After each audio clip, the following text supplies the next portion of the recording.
He came home early to say goodbye, but what he saw in his mother's room stopped him cold. The private jet touched down in New York just before noon, 20 minutes ahead of schedule. William Bradford stepped onto the runway in a dark navy suit, his face hard, his jaw tight. He was one of the richest real estate men in the country, a man who could silence a boardroom with one look. But that morning, no business deal mattered. 2 days earlier, his mother's doctor had called from the family estate. "Mr. Bradford, your mother has stopped eating again. I think you should come home." William said nothing. He only changed his flight. The black SUV rolled through the iron gates of the Bradford mansion, a place so grand it looked more like a museum than a home. Tall windows, perfect gardens, stone walls, silence everywhere. For 18 months since Evelyn Bradford's stroke, the house had felt frozen. No laughter, no music, no hope. William walked through the front door, already expecting bad news. Then he stopped. From somewhere down the marble hallway, he heard singing. Soft, warm, almost childish. His hand tightened around his phone. Music. In this house? He moved closer step by step until he reached the half-open door of the main sitting room. And there she was. His mother. Evelyn Bradford, 81 years old, sitting in her wheelchair with one hand lifted in the air, moving gently to the rhythm. And in front of her stood a young housemaid, Grace Miller, holding her hand, humming a simple old song. Then Evelyn smiled. Not a weak smile. A real one. William could not breathe. The woman doctor said was fading, was laughing. The sound came first. A soft little melody floating through a mansion that had forgotten how to breathe. William Bradford stood in the hallway, frozen, one hand still gripping his phone. For a moment he thought he had imagined it. Maybe exhaustion from the flight. Maybe guilt, finally finding a voice after 18 months of silence. But then it came again. A young woman's voice. Gentle. Slightly off-key. Full of warmth. William moved closer. The marble floor stretched ahead of him like a hospital corridor. White. Cold. Perfect. Every step pulled him deeper into the part of the house he had avoided for too long. The sitting room door was open just a few inches. Inside, sunlight poured through the tall windows, spilling across the old Persian rug and the polished wood furniture. Dust shimmered in the golden light, and there, in the center of the room, was his mother. Evelyn Bradford. The woman who once hosted senators, chaired charity galas, and filled entire rooms with her laugh. The woman who, after the stroke, had become almost still. For months, William had only seen her in reports. Limited response. Reduced appetite. No verbal progress. Minimal emotional engagement. Those words had made it easier for him to stay away. Words were clean. This was not. Evelyn sat in her wheelchair with a blanket over her knees. Her silver hair was neatly brushed. Her thin left hand was raised in the air, trembling slightly, moving back and forth like she was following music only she could fully hear. And in front of her stood Grace Miller. The new housemaid. Young. Maybe 26. Dark hair pinned back, gray uniform. White apron. Her sleeves rolled to the elbows like she had been working all morning.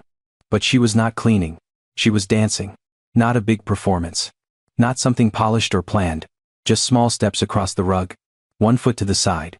A little turn. A soft laugh under her breath. She held Evelyn's hand with both of hers, careful and steady, as if that fragile hand mattered more than anything else in the world. "Come on, Miss Evelyn," Grace whispered, smiling. "Just one more. You're doing better than me." Evelyn's eyes brightened. William's chest tightened. He had not seen that look in almost 2 years. Grace began humming again, a simple old tune, the kind of song mothers sang while cooking Sunday dinner or folding laundry by an open window. It was not perfect. Her voice cracked on one note. She laughed at herself, and then it happened. Evelyn laughed too. Small, rough, barely more than a breath. But it was laughter. Real laughter. William's hand flew to his mouth. The sound hit him harder than any bad news ever had. He remembered being 7 years old, running through this same house with muddy shoes while his mother chased him, laughing so hard she had to lean against the wall. He remembered her dancing barefoot in the kitchen when his father was still alive. He remembered the warmth that used to live here. And then he remembered how long he had been gone.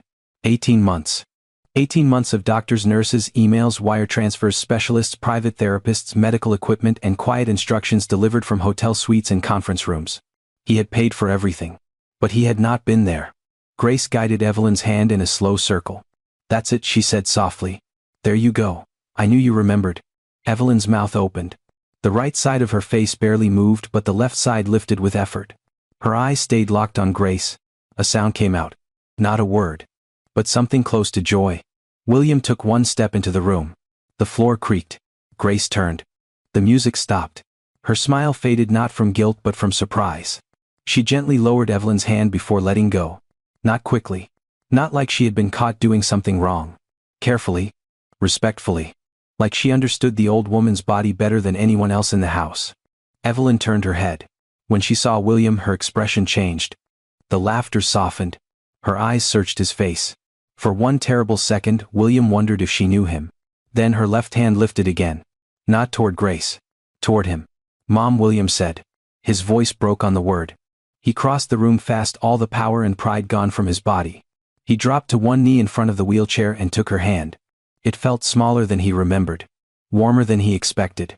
Evelyn squeezed. Weakly. But she squeezed. William bowed his head. No boardroom had ever seen him like this. No investor. No reporter. No employee. But Grace saw. She stood near the window, silent, hands folded in front of her apron, giving him a moment he did not deserve but badly needed. William swallowed hard and looked back at his mother. "You're smiling," he whispered. Evelyn's eyes glistened. Grace spoke quietly from across the room. "She smiles every morning now, sir." William slowly turned to her. Every morning. The words cut deep. Because the miracle had not happened today. It had been happening without him. William stood there still holding his mother's hand while the room seemed to shrink around him. Every morning. Grace Miller had said it so simply. As if it were nothing.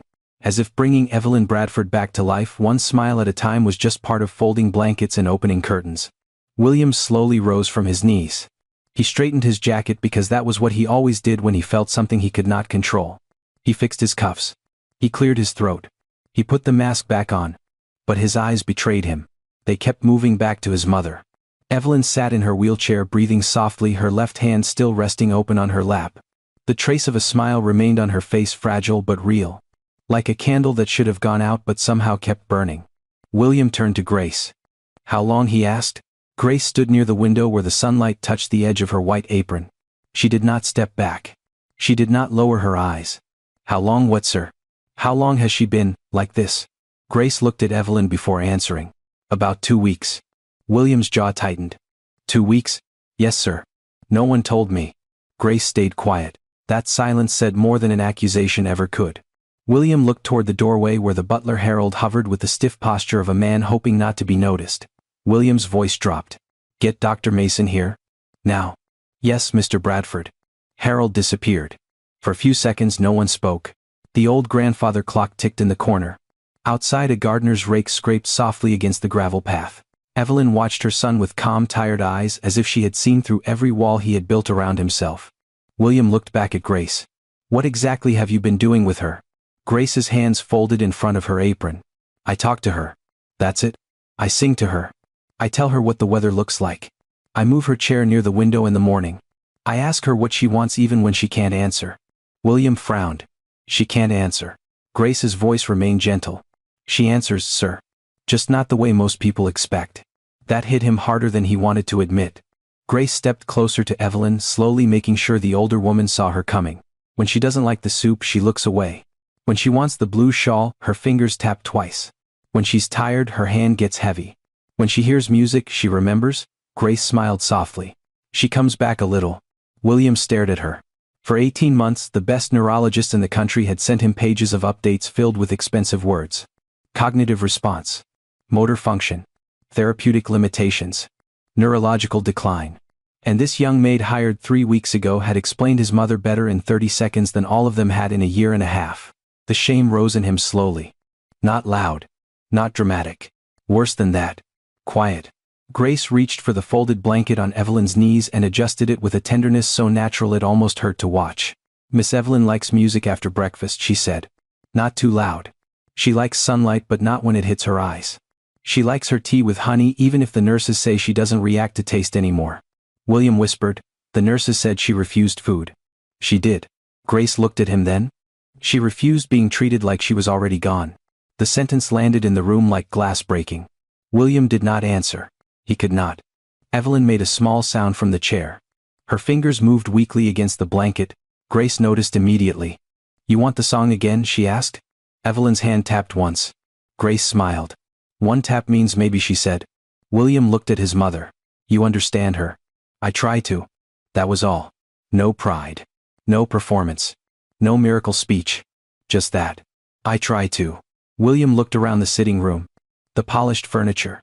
The expensive paintings. The crystal lamps. The quiet wealth surrounding his mother like a beautiful cage. He had built a life where every problem had a price. A doctor could be hired. A nurse could be scheduled. A specialist could be flown in. A machine could be installed.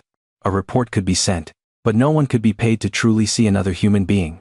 Not the way Grace saw Evelyn. Not the way she watched every breath, every blink, every tremor of that tired hand. A black sedan pulled into the driveway outside. Dr. Mason had arrived. Minutes later, he stepped into the room with his leather medical bag and a cautious expression. He greeted William, then looked at Evelyn. And stopped. Evelyn was still awake. Still alert. Still watching Grace. Dr. Mason's face softened with recognition. "You saw it," he said quietly. William turned to him. "You knew." "I suspected." "You suspected my mother was improving and didn't call me." The doctor took off his glasses. "Mr. Bradford, medically, this is not recovery. The stroke damage is still there. Her speech may never fully return. Her right side may remain weak." William's eyes hardened. "Then what is this?" Dr. Mason looked at Grace. "This is response." The room went silent. "A meaningful one," the doctor continued. "Your mother is reacting to emotional memory. Familiar rhythm. Human connection. Miss Miller does not approach her like a case. She approaches her like a woman who is still here." William swallowed. Evelyn's eyes moved from the doctor to Grace. Grace gave her a small wink. And there it was again. A smile? Small. Tired. Beautiful. William felt something inside him bend. For the first time in years, he did not think about meetings, deadlines, investors, or calls waiting on his phone. He only thought about the woman in the wheelchair. And the young maid who had done the impossible by doing the simplest thing. She had stayed. She had listened. She had made Evelyn Bradford feel alive again. William Bradford did not leave the sitting room right away.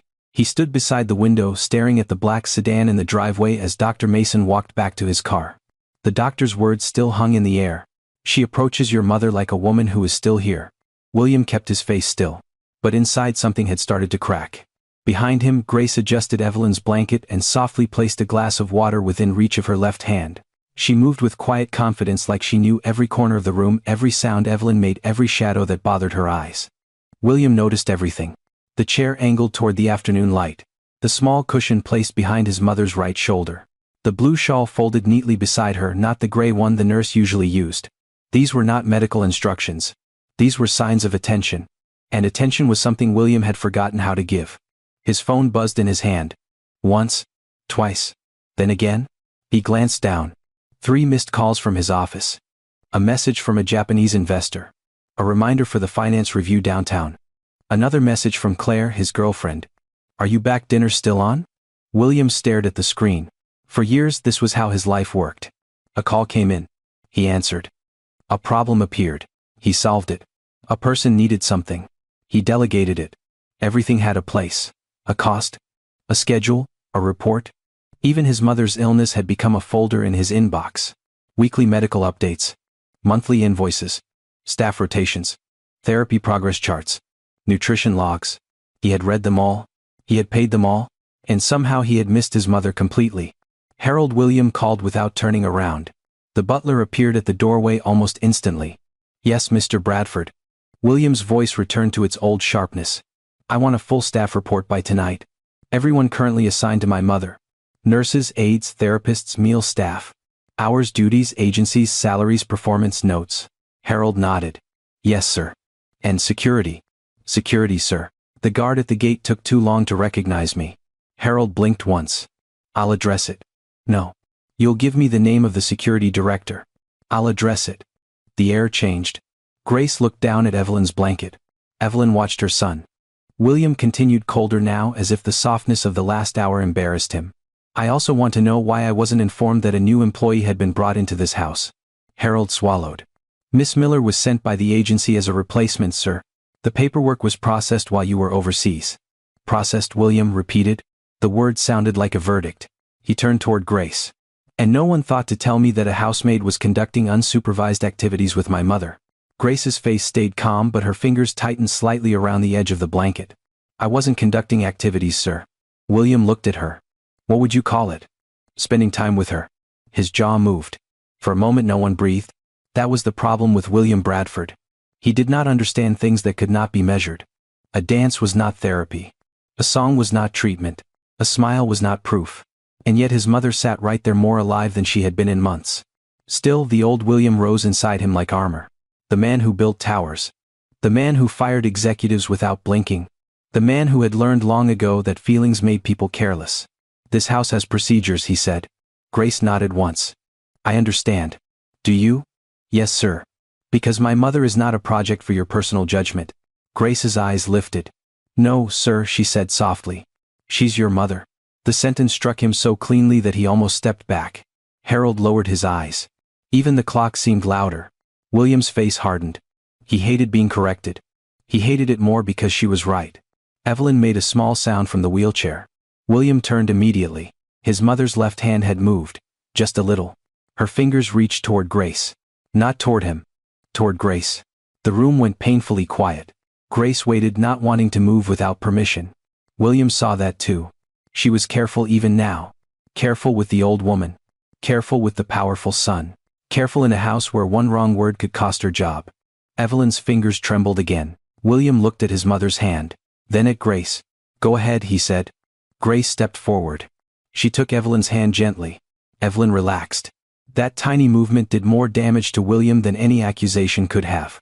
His mother felt safer with a stranger than with her own son. He turned away, pretending to study the paintings on the wall. But he was not seeing art. He was seeing years. His mother calling him while he was in Zurich. Ignored. His mother's birthday gift sent through an assistant. Signed by machine. His mother's stroke followed by hospital visits arranged between meetings. 20 minutes here. 40 minutes there. Always checking his watch. Always leaving before the silence became too heavy. He had filled this mansion with the best care money could buy. But not warmth. Not conversation. Not laughter. Not him. His phone buzzed again. This time William turned it off. Grace noticed. So did Evelyn. William slipped the phone into his pocket and looked around the room again. For the first time, the mansion did not look grand. It looked lonely. Polished floors no one touched. Chairs no one sat in. Flowers no one smelled. A house maintained perfectly by people paid to disappear. And in the center of it sat his mother, waiting for someone to remember she was still alive. William drew a slow breath. "Miss Miller," he said. Grace looked up. "Yes, sir." "What time does my mother usually listen to music?" Grace hesitated. "After breakfast. Sometimes before sunset." William nodded. A small pause. Then he said, quieter, "Tomorrow morning, I want to be here." Grace studied him for 1 second. Not impressed. Not grateful. Just listening. Evelyn's fingers tightened around Grace's hand. William saw it. And for once he did not give an order. He simply stood there in his own house, feeling like a guest. The next morning, William Bradford arrived before breakfast. Not because someone called him. Not because a doctor requested it. Because for the first time in a long time, he chose to be there. The house was still quiet when he walked down the marble hallway. Outside, the sky was pale gray and the gardens were wet from the early sprinklers. The mansion looked perfect as always, but now William noticed something he had never noticed before. Perfect did not mean alive. At the end of the hall, the sitting room door was open. Grace Miller was already inside. She had pulled the curtains halfway back so the morning light came in soft, not harsh. A small tray sat on the side table: tea, toast, a bowl of oatmeal, and a folded napkin with tiny blue flowers embroidered along the edge. Evelyn Bradford sat by the window in her wheelchair, wrapped in the blue shawl. Grace was kneeling beside her, not rushing, not forcing anything. "Good morning, Miss Evelyn," Grace said softly. "Cloudy today. But not the sad kind of cloudy. More like the kind that makes coffee taste better." Evelyn blinked. Grace smiled like Evelyn had just answered in full sentences. "I know. I thought so too." William stopped at the doorway. He had expected routine. A caretaker feeding a patient. A maid following instructions. But this was something else. Grace picked up the spoon and dipped it into the oatmeal. Then she paused and showed it to Evelyn. "Too hot." Evelyn's eyes moved down. Grace waited. Not 1 second. Not 2. She waited until Evelyn's left fingers tapped once against the armrest. Grace nodded. "You're right. Too hot." William watched confused. Any nurse would have simply blown on the spoon and continued. Grace set it down. She reached for the tea instead. "Honey first?" she asked. Evelyn's fingers tapped twice. Grace's smile widened. 2 taps. "Yes, ma'am?" William stepped into the room. Grace glanced up. "Good morning, sir." Evelyn turned her head slowly toward him. William forced a small smile. "Good morning, Mom." He expected silence. He got silence. But this time he did not look away. Grace stirred honey into the tea, then held the cup near Evelyn's left hand. "Would you like to hold it today?" Evelyn's eyes lowered to the cup. Her fingers twitched. William's instinct kicked in. "She'll spill it." Grace did not argue. She simply looked at him with quiet calm. "Maybe." The word irritated him. "Maybe?" Grace nodded. "Maybe she spills a little. Maybe she doesn't. But she should get the chance." William opened his mouth, then closed it. Grace placed a folded towel on Evelyn's lap, then guided the older woman's left hand around the cup. Her own hand stayed underneath, steady but not controlling. "There you go," Grace whispered. "I've got you. You've got it too." Evelyn's hand trembled. The tea shook in the cup. A few drops spilled onto the towel. William took half a step forward. Grace did not move. Evelyn lifted the cup barely an inch. But she lifted it. William stared. Such a small thing. A cup of tea. And yet the room felt like it was holding its breath. Grace guided the cup to Evelyn's lips. Evelyn took the smallest sip, then closed her eyes. Grace laughed softly. "See, still too much honey? I knew you'd blame me." Evelyn made a tiny sound. Not a word. But it had shape. It had feeling. William sat down slowly in the chair across from them. He had spent his life speaking in contracts, numbers, terms, deadlines. He had believed language belonged to people who could use it clearly. But Grace had found another language here. A blink. A finger tap. A turning of the head. A tired hand growing heavy. A smile that appeared only when the right song began. William looked at his mother and suddenly understood something painful. She had not been unreachable. He had been impatient. Grace dipped the spoon back into the oatmeal. "Cinnamon today," she said to Evelyn. "I remember you liked it yesterday." William frowned. "How do you know?" Grace looked over. Her face changed. Her face? "Yes, sir." He almost challenged her, then stopped. Because Evelyn's face did change. The smallest lift near the left corner of her mouth. William would have missed it yesterday. Maybe he had missed it for months. Grace held out the spoon. Evelyn accepted it. No struggle. No turned head. No refusal. William leaned forward, unable to hide his shock. The report said she refused breakfast. Grace kept her eyes on Evelyn. She refused being hurried. The words were gentle. That made them worse. William looked down at his hands. Hands that signed deals worth hundreds of millions. Hands that sent instructions from other countries. Hands that had not held his mother's long enough to learn. She tapped twice for yes. Grace wiped a small drop of tea from Evelyn's chin. "There," she said. "Beautiful as ever." Evelyn's eyes warmed.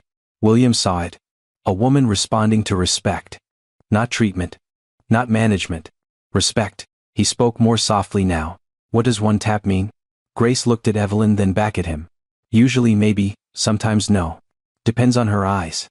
"And 2 taps?" "Yes." William nodded, absorbing it like a lesson he should have learned years ago. Grace placed Evelyn's hand gently back on the armrest. "You can ask her something," she said. William froze. "What?" "Ask her something simple." He looked at his mother. For a moment, the powerful William Bradford disappeared.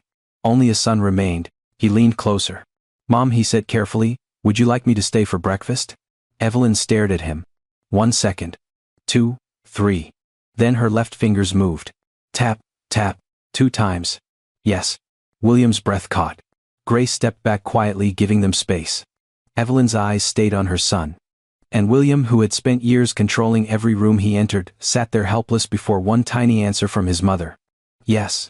She wanted him there. Not his money. Not his staff. Not his reports. Him. That morning William Bradford learned a lesson no business school had ever taught him. A person could be surrounded by care and still feel completely alone. He stayed for breakfast. At first he sat stiffly in the chair across from his mother, unsure what to do with his hands, unsure where to place his eyes. He was used to rooms moving around him. Assistants waited. Lawyers listened. Investors adjusted themselves to his pace. But this room did not obey him. This room obeyed Evelyn. Grace moved slowly because Evelyn needed slow. She spoke softly because Evelyn responded to softness. She waited through long silences because somehow she understood that silence was not empty. William watched it all. The oatmeal. The tea. The blue shawl. The way Grace noticed when Evelyn's shoulders tensed. The way she stopped speaking when Evelyn's breathing changed. The way she never once said, "She can't." Instead she said, "Let's try." After breakfast, Grace rolled Evelyn's chair closer to the window. Outside the garden shimmered with morning light. A gardener trimmed rose bushes near the fountain and the sound of clippers clicked faintly through the glass. Grace placed a small vase of white flowers on the table beside Evelyn. "Your roses are showing off today," she said. Evelyn's eyes moved toward the garden. William leaned forward. She liked roses, he said. Grace looked at him. Likes, she corrected gently. William went still. Not liked. Likes. One word. One small correction. And it cut through 18 months of distance. He had been speaking about his mother as if she were already part of the past. As if the woman who raised him had vanished the day the stroke took her speech. Grace had never done that. To Grace, Evelyn was not a memory. She was still here. William looked at his mother. Her eyes were fixed on the roses and her left hand rested quietly on the armrest. He cleared his throat. She planted the first rose bed herself, he said. My father said the landscaper should do it, but she refused. Grace smiled. That sounds like her. William almost laughed. Almost. She ruined a pair of white gloves that cost more than my first car. Grace looked amused. Was she upset? No, William said softly. She said dirt was proof something was growing. The words left his mouth before he had time to protect them. For a second the room changed. Evelyn's fingers moved. Tap, tap. William looked down. 2 taps. Yes. Grace's smile faded into something warmer. She remembers, Grace whispered. William swallowed hard.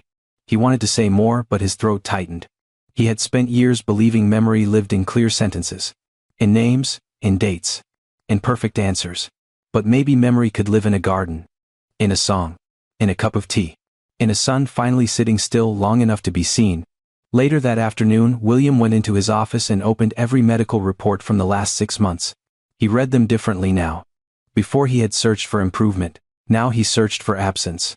No mention of roses. No mention of music. No mention of whether Evelyn preferred morning light or evening light. No mention of the way her fingers tapped when she wanted honey. The reports were precise. Expensive. Clinically correct. And terribly incomplete. He closed the laptop. For the first time the room felt too quiet. His office was massive, lined with books he rarely touched and awards he no longer noticed. A floor-to-ceiling window looked out over the same garden his mother had once planted with her own hands. William stood there, hands in his pockets, staring down at the roses. He had bought the best doctors. The best nurses. The best equipment. He had mistaken cost for devotion. He had mistaken management for love. A soft knock came at the door. Grace stood in the doorway. Sir, Miss Evelyn is resting now? William nodded. Did she eat enough? She ate more than yesterday. That should have satisfied him. It did not. He turned from the window. Miss Miller? Yes, sir. How did you know what to do?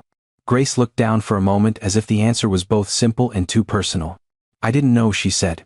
I just paid attention. William stared at her. Paid attention. 2 words. So ordinary. So impossible for him. Grace continued. When people can't speak, most folks stop asking questions. But I think they still want to be asked. William's face changed. He thought of all the times he had stood beside Evelyn's bed and spoken over her. To doctors, to nurses, to Harold. About medication schedules, treatment plans. Not to her. Around her. Never long enough to wait for an answer. His voice dropped. I thought I was helping her. Grace did not soften the truth. You were paying for help. The sentence was quiet. Respectful. Brutal. William looked away. A lesser man might have fired her for saying it. The old William might have. But the man standing there now had watched his mother laugh because of this young woman. He had watched Evelyn eat because Grace waited. He had watched one tiny tap from his mother's hand become more powerful than a signed contract. He nodded slowly. You're right. Grace said nothing. William walked back to the sitting room. Evelyn was asleep by the window, her face calm, the blue shawl tucked around her shoulders. The sunlight rested gently across her silver hair. William sat beside her. No phone. No laptop. No report. Just him. After a long moment, he reached for her hand and held it carefully the way Grace did. Evelyn did not wake. But her fingers curled faintly around his. William lowered his head. For the first time in years he understood, real care was not a service. It was not a bill. It was not a schedule. It was staying long enough to notice the smallest sign of life. And loving someone enough to answer it. Grace Miller had learned early that rich houses had 2 front doors. One for the people who were welcomed. And one for the people who were useful. Every morning she entered through the back. Past the service gate. Past the security camera. Past the narrow hallway where the staff hung their coats and lowered their voices. The Bradford mansion was beautiful from the outside.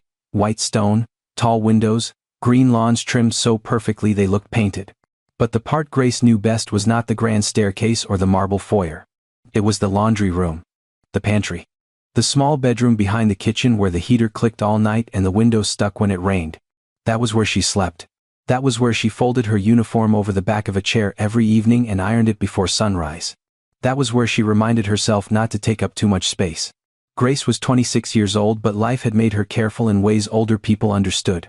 She came from a town where money was always counted twice before anyone spent it once. She had worked in diners, nursing homes, and private homes where people gave orders without looking at her face. She knew the look. The rich had a way of seeing you and not seeing you at the same time. They noticed fingerprints on glass. They noticed if coffee was late. They noticed if a pillow was crooked. But they rarely noticed tired eyes. Or cracked hands. Or the person behind the apron. William Bradford had looked at her that way at first. Sharp. Measuring. Like she was a problem in the wrong room. Grace had not blamed him. Men like William were trained by the world to believe every room belonged to them. Every silence had to answer to them. Every person had a function. And in that house, Grace's function was simple. Serve quietly. Leave no trace. But Evelyn Bradford changed that. Because Evelyn looked at Grace differently. Not with words. Not anymore. But with her eyes. The first week Grace arrived, the staff warned her not to expect much. Mrs. Bradford doesn't respond, one nurse said while checking her watch. She doesn't like new people. Another added. Harold the butler had handed Grace a printed schedule like it was a court order. Medication times. Meal times. Rest times. No unnecessary noise. No music unless approved. Grace read it all. Then she walked into Evelyn's room and found an old woman sitting by the window staring at nothing while afternoon light faded across her hands. Everyone had described her condition. No one had described her loneliness. So Grace did the only thing that made sense. She introduced herself. "Good afternoon, Miss Evelyn," she said softly. "My name is Grace. I'm new here, so you may have to be patient with me." No response. Not a blink. Not a sound. But Grace kept coming back. The next day she told Evelyn the weather.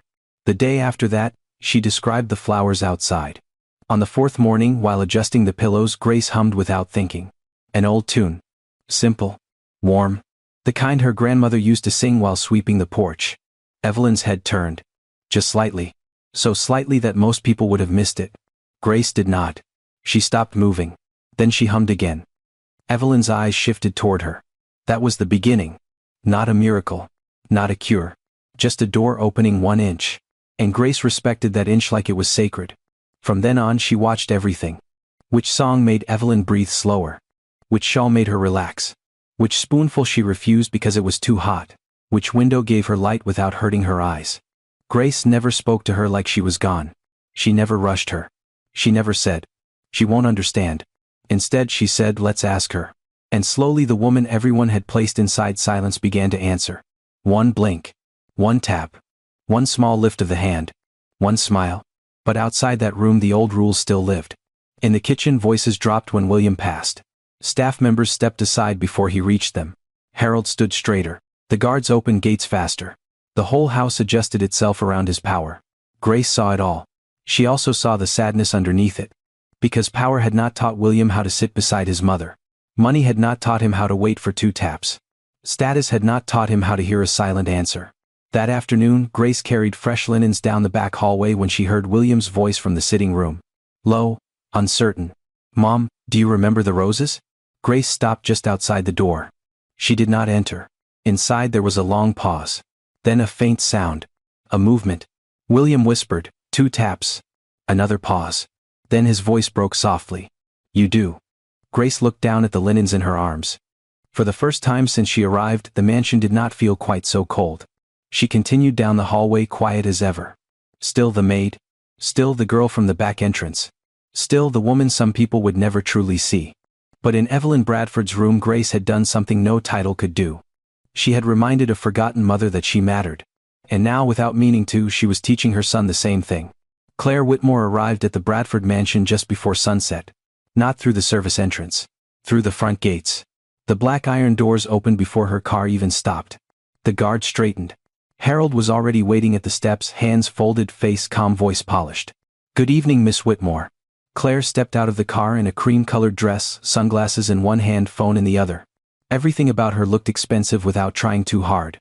The hair, the handbag, the diamond bracelet resting against her wrist like a quiet announcement. She smiled at Harold. "Is William home?" "Yes, ma'am." He is with Mrs. Bradford. Claire's smile held. But something in her eyes shifted. With his mother? Yes, ma'am. Claire glanced toward the tall windows of the sitting room. That's new? Harold did not answer. He knew better. Claire walked inside as if the house already belonged to her. In many ways, she believed it would someday. She knew which rooms had the best light.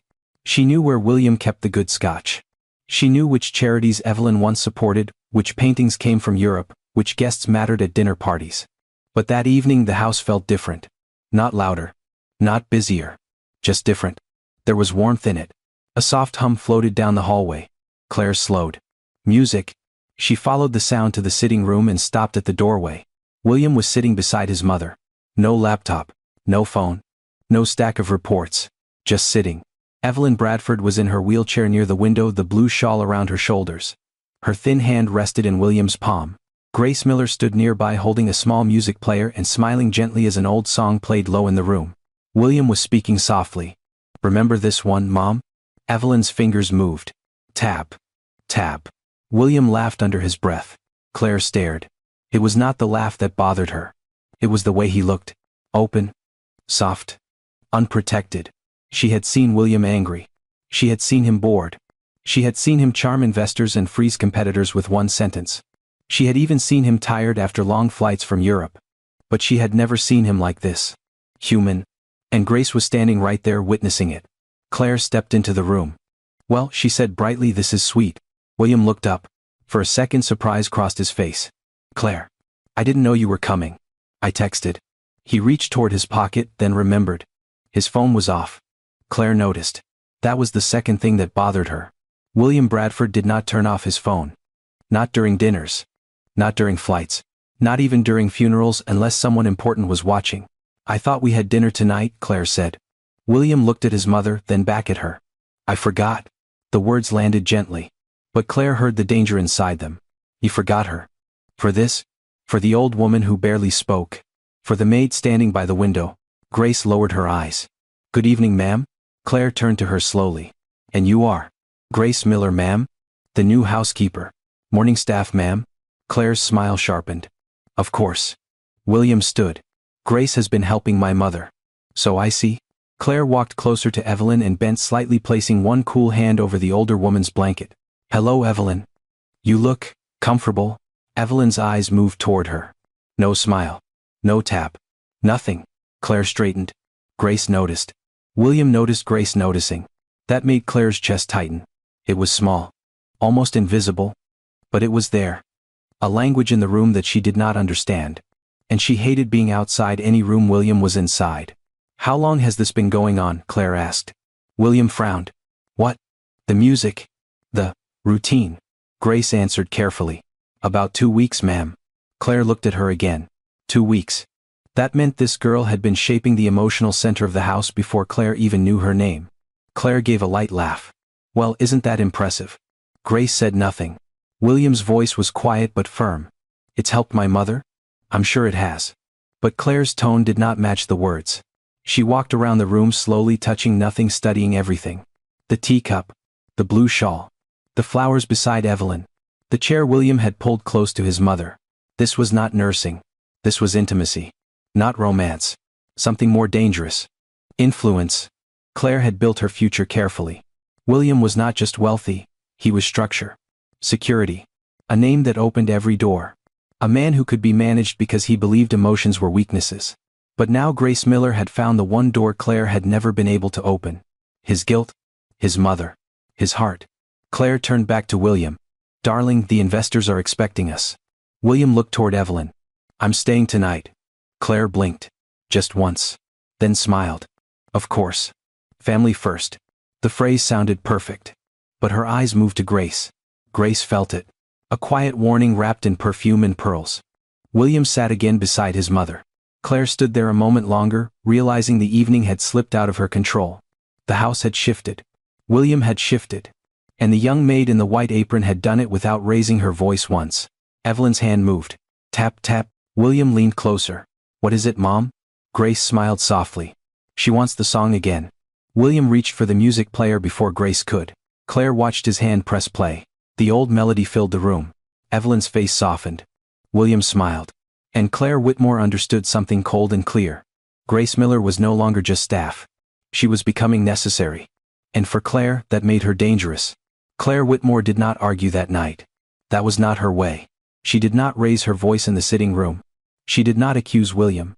She did not give Grace Miller the satisfaction of seeing her upset. Instead, Claire smiled. Softly. Perfectly. Then she kissed William on the cheek and said, "Call me later, darling." William barely heard her. His eyes were on his mother. Evelyn Bradford sat by the window listening to the old song, her fingers resting in her son's hand. Grace stood a few feet away, quiet as a shadow, ready to step in only when needed. Claire saw it all. The way William leaned closer when Evelyn moved. The way Grace understood the smallest sign before anyone else. The way the room seemed to breathe around her. And Claire hated how invisible it made her feel. Outside, the sky had gone dark. Harold opened the front door for her and the cool evening air swept into the foyer. Claire paused on the top step, slipping on her sunglasses even though the sun was gone. "Harold," she said. "Yes, Miss Whitmore." "How long has Miss Miller been employed here?" 3 weeks, ma'am." "And she was placed through an agency?" "Yes, ma'am." Claire nodded as if the answer meant nothing. But every word was being filed away. "What agency?" Harold hesitated. Only for half a second. Claire turned her head. The smile remained. The warmth disappeared. "Harold?" He lowered his eyes. "Bright Care Domestic Services." "Thank you." She walked to her car without another word. But by the time the driver pulled away from the mansion, Claire's phone was already in her hand. No anger. No tears. Just control. That was what Claire trusted most. Control. The next morning she returned earlier than anyone expected. This time she did not come dressed for dinner. She came in pale slacks, a cashmere sweater, and flats quiet enough to make no sound on the marble floor. She carried a leather folder under one arm. Harold met her in the foyer. "Miss Whitmore, Mr. Bradford is with his mother." "I know," Claire said. "I won't disturb them." But she walked toward the sitting room anyway. She stopped just outside the door. Inside, William was trying to speak to Evelyn the way Grace had taught him. Slowly. Simply. With patience. "Mom," he said, "do you want the curtains open more?" A pause. Evelyn's fingers moved once. William looked over at Grace. "One tap means maybe." Grace smiled. "Most of the time." William turned back to his mother. "Then we'll wait." Claire's hand tightened around the folder. "We'll wait." William Bradford did not wait. He made other people wait. Claire stepped away before anyone saw her. She moved down the hallway toward the kitchen where the staff froze the moment she entered. Doña Maria, the cook, lowered her knife. A young maid stopped wiping the counter. Claire smiled. "Good morning. Please don't stop on my account." No one believed her. She poured herself a glass of water she did not want and looked around the room. So she said lightly, "Miss Miller has made quite an impression." The cook said nothing. Claire leaned against the counter. "I think it's wonderful. Truly. Mrs. Bradford needs kindness." Still silence. Claire's eyes moved from face to face. Then she lowered her voice. "I only hope everyone remembers that kindness is not a medical qualification." There it was. Not an accusation. A seed. Small enough to deny. Sharp enough to grow. By noon, Claire was in William's office. Not invited. Waiting. When William entered, he stopped. "Claire." She stood by his desk, the leather folder now open. "I wanted to help," she said. "With what?" "With your mother." William's face guarded itself. Claire noticed that too. She stepped closer, gentle and calm. "William, I think what Grace is doing is sweet. Really. But you need structure. Oversight. Proper documentation. Your mother is medically fragile. She's improving. She's responding," Claire corrected. "There's a difference." The word sounded familiar. Dr. Mason's word. Claire had done her homework. William looked at the folder. "What is that?" "Just a few things I thought you should review. Agency policy. Liability concerns. Staff boundaries, household risk." He did not touch it. Claire softened her voice. "I'm not against the girl." The girl. William heard it. So did Claire. She quickly added, "Miss Miller. I'm only saying you don't know her." William's eyes narrowed slightly. "She's helped my mother more in 3 weeks than most professionals have in 18 months. And that is exactly why you need to be careful." Silence. Claire walked to the window, looking down at the garden. People who become necessary also become powerful. William said nothing. But his jaw tightened. Claire turned back to him. "I love you. I care about this family. And I don't want to see you become emotionally dependent on someone whose job is to serve in this house." William's voice dropped. "She is not manipulating anyone." "I didn't say she was." But the word had entered the room. Manipulating. Claire did not need to prove it. Not yet. She only needed William to hear it once. That afternoon, Grace found the sitting room slightly changed. The music player had been moved from the side table to a higher shelf. The blue shawl was missing. Evelyn sat near the window, but the curtains were pulled too far open and the sunlight fell directly across her face. Grace stepped in quickly. "Oh, Miss Evelyn," she whispered. "That's too bright, isn't it?" Evelyn's eyes fluttered. Her fingers moved weakly. Grace reached for the curtains. Before she touched them, Claire's voice came from the doorway. "Maybe we should let the nurse decide." Grace turned. Claire stood there smiling. Calm. Polished. Untouchable. William appeared behind her, a moment later, his expression unreadable. Grace lowered her hand. Evelyn made a small sound. William looked at his mother. Then at Grace. Then at Claire. For the first time since Grace had entered that house, he hesitated. And Claire saw it. That tiny hesitation. That crack. She smiled again. Because control was coming back. One careful inch at a time. The hesitation lasted only a second. But in that second, Evelyn Bradford saw everything. She saw Grace's hand stop in midair. She saw Claire's polished smile at the doorway.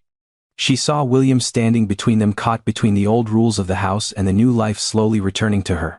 And for the first time in months, something fierce moved behind Evelyn's tired eyes. Grace lowered her hand. "Of course," she said softly, "I'll wait for the nurse." The words were respectful. But Evelyn heard the hurt beneath them. Claire stepped into the room smooth and calm as if she had only come to help. "I just think we should be careful," Claire said. "Mrs. Bradford's condition is delicate. We don't want emotions replacing proper care." William said nothing. Grace looked at Evelyn. The sunlight was still hitting the older woman's face too directly. Evelyn's eyes fluttered. Her left hand tightened against the armrest. William noticed. Finally. He moved toward the curtain himself and pulled it halfway closed. The light softened. Evelyn breathed easier. Grace's eyes lifted to him for one brief moment. Claire's smile thinned. "William," she said gently, "that's exactly what I mean. Everyone is guessing." "No," William said quietly. She was uncomfortable. Claire blinked. My mother?" The room went still. William looked down at Evelyn. "Weren't you, Mom?" Evelyn stared at him. Her fingers trembled. Once. Then again. Tap, tap. Yes. The sound was barely there, just skin against wood, but to William it landed like a gavel. Grace smiled through the ache in her chest. Claire folded her arms lightly. "Well, that's encouraging," she said. "But it still doesn't mean." A sudden sound cut through the room. "Evelyn?" Not a word. Not yet. But a low strained sound from deep in her throat. Everyone froze. Evelyn's mouth opened. The right side of her face remained weak, but the left side moved with effort. Her eyes locked on Grace. Grace stepped forward without thinking. Then stopped herself. Claire saw it. William saw it. And Evelyn saw it too. The old woman's fingers scratched against the armrest. Tap, tap, tap. Not their usual signal. This was different. Urgent. William bent close. "Mom, what is it?" Evelyn's breath shook. Her hand lifted off the chair, trembling in the air, reaching past William. Toward Grace. Claire's face hardened for the first time. William turned. "Grace," he said. Grace crossed the room quickly and knelt beside the wheelchair. "I'm here, Miss Evelyn." The moment Grace took her hand, Evelyn's body relaxed. Her eyes filled with tears, slow and shining, rolling down the left side of her face. Grace wiped them gently with the corner of a clean napkin. "It's okay," she whispered. "I'm right here." Evelyn squeezed her hand. Then she tried again. Her lips moved. A broken breath came out. Grace went completely still. William leaned closer, his face pale. Evelyn's chest rose and fell. She fought for air, for sound, for one impossible piece of herself that the stroke had stolen. Race. The name came out rough. Small. Almost torn from her. But it was there. Grace covered her mouth with one hand. William's eyes widened. Claire lost every trace of her smile. Evelyn had not spoken a clear word in months. And the first word she fought to say was not doctor. Not nurse. Not even William. It was Grace. The young maid lowered her head, tears slipping down her cheeks. "Yes, ma'am," Grace whispered. "I'm here." Evelyn's hand moved again. This time not tapping. Pulling. Weakly. Grace bent closer. Evelyn's lips trembled. "Thank you?" 2 words. Broken. Breathless. But alive. The room broke open. William turned away, pressing his hand to his mouth. His shoulders shook once before he forced them still. For years he had believed strength meant control. But standing there, hearing his mother thank the woman he had almost doubted, he felt smaller than he had ever felt in his life. Grace cried silently, still holding Evelyn's hand. "I didn't do anything special," she said. Evelyn's eyes sharpened. Her fingers tightened. Tap, tap. "Yes, you did." William understood it without needing Grace to explain. Claire stepped back. Just one step. But everyone felt it. Her control had slipped. Because this was no longer about household boundaries, medical procedures, or who belonged where. This was Evelyn Bradford choosing for herself. And she chose the person who had made her feel human. William knelt beside his mother again. "Mom," he said, voice rough, "do you want Grace to keep caring for you?" Evelyn looked at him. Then at Claire. Then back at Grace. Her hand lifted, shaking, and rested over Grace's fingers. Tap, tap, yes. William closed his eyes. When he opened them, something inside him had settled. He turned to Claire. "My mother has answered." Claire's lips parted but no words came. William stood slowly. "Grace stays." The words were quiet. Not angry. Not negotiable. Claire looked at him as if seeing a stranger. But William was not looking at her anymore. He was looking at his mother, who sat in the softened light with tears on her cheeks and life in her eyes. Grace gently placed Evelyn's hand back on the blanket. Then very softly she began humming the old song again. Evelyn's mouth curved. A tired smile. A grateful smile. A woman returning not all at once but piece by piece. And William finally understood. This was not just recovery of the body. This was the recovery of a soul that had almost been forgotten. That night William Bradford did not go back to the office. For the first time in years, the city kept moving without him. Calls came in. Messages stacked up. Investors waited. Assistants searched for answers he did not give. And William sat alone in the darkened kitchen, holding a cup of coffee that had gone cold. The mansion was quiet. But it was not the same silence anymore. Before, silence in that house felt like marble. Hard, expensive, empty. Now it felt like breathing. Somewhere upstairs Evelyn slept. Grace had tucked the blue shawl around her shoulders, adjusted the curtains, placed water near her hand, and whispered good night as if good night still mattered. William had watched from the doorway. He had watched his mother's eyes follow Grace. He had watched her lips try to move. He had watched those tired fingers tap twice. Yes. Again and again that tiny sound echoed inside him. Tap, tap. A language he had been too busy to learn. He lowered his head and rubbed both hands over his face. In boardrooms people called him brilliant. In newspapers they called him disciplined. In private his employees called him impossible. But sitting there in the kitchen under the soft yellow light, William finally saw the truth. He had not been strong. He had been absent. The next morning Harold found him already awake in the sitting room. William had moved a chair beside Evelyn's wheelchair and was holding an old photo album on his lap. Grace stood near the doorway with the breakfast tray, surprised but silent. Evelyn sat wrapped in her blue shawl, watching her son turn the pages. William pointed to a faded photograph. "You remember this?" he asked softly. In the picture, a younger Evelyn stood in the garden, her hands covered in dirt, laughing beside a crooked row of roses. William looked at her fingers. He waited. 1 second. 2, 5, 10. The old William would have filled the silence. He would have pushed. He would have asked someone else to interpret. He would have moved on. This William stayed. Evelyn's left hand trembled. Tap, tap. William smiled, but his eyes filled. "Yes," he whispered. "I remember too." Grace lowered the tray onto the side table. "You're learning," she said. William looked up at her. "No," he said quietly. "I'm late." Grace did not correct him. Some truths did not need comfort. Over the next days, the house began to change in small ways. William canceled a dinner, then a meeting, then a flight. At first his staff thought something was wrong. Then they realized something was right. He started eating breakfast with Evelyn. He stopped speaking about her in the third person while she sat in the room. When the nurse gave an update, William turned to his mother and said, "Mom, do you agree?" Sometimes she tapped. Sometimes she did not. Sometimes she only looked tired. But William waited anyway. The waiting changed him. It slowed his voice. Softened his hands.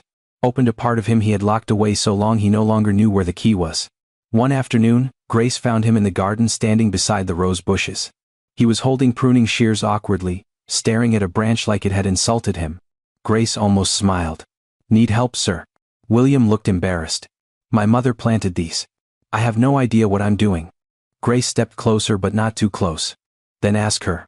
He looked toward the sitting room window. Evelyn sat inside, watching them through the glass. William lifted the shears slightly and called, "Mom, this one." Evelyn's face barely moved. Her fingers lifted from the blanket. One tap. William paused. Maybe? Grace nodded. Try the next one. He moved to another branch. Evelyn's fingers moved again. Tap. Tap. William grinned like a child who had just won a prize. This one. Grace laughed softly. From the window Evelyn smiled. It was small, but it reached her eyes. That smile did something to the whole house. The gardener stopped working. Harold stood still by the back door. Even the nurse turned to look. Because everyone understood. William Bradford was not only caring for his mother now. He was letting her lead. That evening Claire called 3 times. William did not answer until after Evelyn had finished dinner. When he finally stepped into the hallway his voice was calm. Claire. Her tone was polished but tight. You've missed 2 commitments this week. I know. People are asking questions. Let them. A pause. That doesn't sound like you. William looked back through the doorway. Grace was helping Evelyn hold a cup of tea. Evelyn's hand shook but Grace did not take the cup away. She waited. She trusted her. William understood now. Love did not always mean preventing someone from struggling. Sometimes love meant staying close while they tried. No, he said. Maybe it doesn't. Claire lowered her voice. William, you cannot rebuild your life around guilt. He closed his eyes. For once the word did not control him. This isn't guilt, he said. It's time. Time for what? William looked at his mother. Time to listen. Time to repair. Time to sit beside the woman who had once sat beside him through fevers, nightmares, school plays and failures he thought would end the world. Time to become a son again. He answered simply. Time I should have given her years ago. Claire said nothing. William ended the call. Then he returned to the sitting room. Evelyn looked at him. Her fingers moved once. A question. William sat beside her and took her hand. I'm here, he said. He did not check his watch. He did not reach for his phone. He just stayed. And in that quiet room beside the woman he had almost lost while she was still alive, William Bradford finally began to become human again. The next morning the mansion felt different. Not richer. Not louder. Warmer. Evelyn Bradford sat by the window, the blue shawl resting gently around her shoulders. William sat on one side of her. Grace stood on the other, holding the small music player. The old song began again. Soft. Tender. Familiar. Evelyn's eyes filled with light. William leaned closer. Mom, do you want Grace to stay with us today? Evelyn looked at Grace. Then at William. Her left hand trembled as she lifted it. Slowly, with great effort, she reached for Grace's hand. Grace took it gently. Then Evelyn reached for William's hand. He froze. With all the strength she had, Evelyn brought their hands together. Grace looked down, tears rising. William could not speak. Evelyn pressed their hands once, weak but certain. Tap, tap. Yes. The house went silent. Not empty silence. Healing silence. William bowed his head over their joined hands, and for the first time in years he did not feel like the owner of that mansion. He felt like a son. Grace whispered, "Thank you, Miss Evelyn." Evelyn smiled. And in that moment the grand Bradford house finally became what money had never been able to buy. A home. Sometimes the people we overlook are the ones carrying the deepest kindness. Money can hire help, but it cannot buy love, patience, or the gift of truly seeing someone. Never wait until silence fills a room before you give your time to the people who need your heart. What would you have done if you were William? Comment below. And don't forget to subscribe for more emotional stories that remind us what really matters.